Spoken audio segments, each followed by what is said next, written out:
Asia cup super ഫോറിൽ ഇന്ത്യക്കെതിരെ പാകിസ്ഥാൻ ഭേദപ്പെട്ട നിലയിൽ പാകിസ്ഥാന് 100 റൺസ് എടുക്കുന്നതിനിടെ 2 വിക്കറ്റ് നഷ്ടമായി.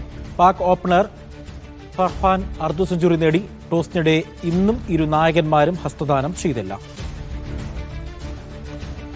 ഷിനോജ് ഉണ്ട് വിവരങ്ങൾ നൽകാനായി ദുബായിൽ നിന്നും. ഷിനോജ്, ഒടുവിൽ വിവരം കിട്ടുമ്പോൾ എത്ര റൺസ് ഉണ്ട് പാകിസ്ഥാന്? മറ്റു വിവരങ്ങൾ. അജി, 13 ഓവർ പിന്നിടുമ്പോൾ 3 വിക്കറ്റ് നഷ്ടത്തിൽ 113 റൺസാണ് പാകിസ്ഥാൻ എടുത്തിരിക്കുന്നത്. ഇപ്പോൾ അർദ്ധ സെഞ്ചുറി നേടിയ ഫർഹാനും അതേപോലെ തന്നെ നവാസുമാണ് ഇപ്പോൾ സ്ക്രീനിലുള്ളത്. കഴിഞ്ഞ മത്സരവുമായി തട്ടിച്ചു നോക്കുകയാണെങ്കിൽ ഒരു ഭേദപ്പെട്ട നിലയിലാണ് പാകിസ്ഥാൻ ഉള്ളത്.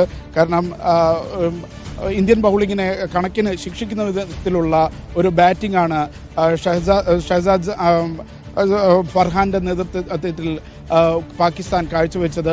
2 ക്യാച്ചുകൾ ഇന്ത്യക്ക് മിസ്സാവുന്ന ഒരു സാഹചര്യം ഉണ്ടായിരുന്നു. ഈ വീഴ്ചകൾ മുതലെടുത്തുകൊണ്ട് പാകിസ്ഥാൻ ഭേദപ്പെട്ടൊരു നില കൈവരിച്ചിരിക്കുകയാണ്.